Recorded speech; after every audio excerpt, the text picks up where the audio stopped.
What law enforcement authorities say appears to be a regional ring of thefts of crop and protection chemicals that could cost farmers more money than metal thefts did last year. Rick Treptow explains from Southwest Georgia. Bell Farms in rural Decatur County is isolated, just like most farms. There are many buildings and bins where expensive crop protection chemicals can be stored.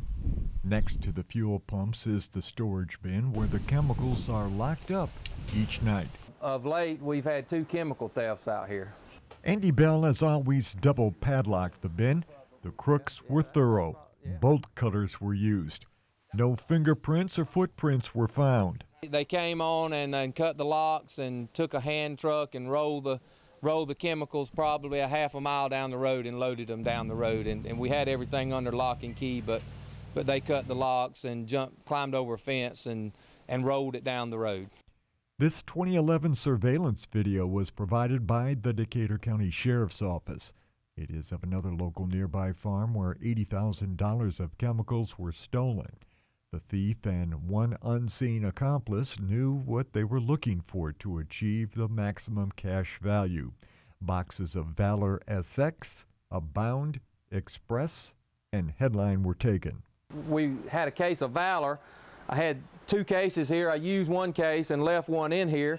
The box of Valor is approximately the size of this box of Storm here. And they just picked up the box of Valor, carried it off, and it was gone, basically $1,300, $1,400 just gone. Just 2 weeks later, there were even more chemicals in the shed. Peanuts and other row crop fields must have protection from bugs and diseases right now. This is approximately $250 a gallon, and you can see how easy it is to handle. This is almost a full container, and it's very light, but it's one of the chemicals that we use a lot of. Bell says his losses total $8,000. When you're dealing with metal theft, you know where the buyer's at. The buyer's at the recycler. When you're dealing with chemical theft, it could be thousands of people in 3 different states, or Georgia, Florida, Alabama. Andy Bell is the Decatur County Farm Bureau president. He says Decatur County Sheriff Wiley Griffin and his department have been excellent working on the chemical and metal theft cases. They have shared information. The sheriff has dedicated one investigator to the current burglaries. You can steal $10,000 worth of chemicals in several seconds, and we've had as much as $80,000 stolen at one time. They can do it during the lunch period.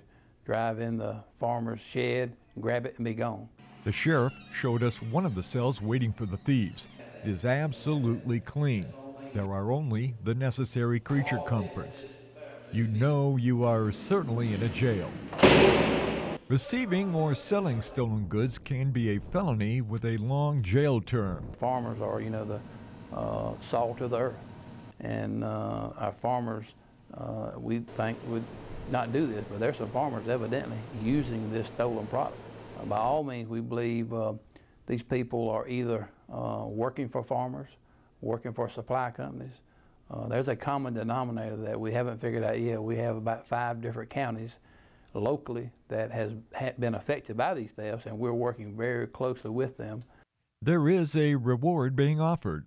If any farmer anywhere hears anybody that's got some chemicals to sell cheap, or just overhears any conversation anywhere, just tell them to notify the Sheriff's Department in their county or our county, Decatur County. These are restricted use pesticides, and they're not to be sold just by anybody on the street. A cooperative Mother Nature is already a rare commodity. Man-made hurdles should not be a factor. I'm Rick Treptow for the Georgia Farm Monitor.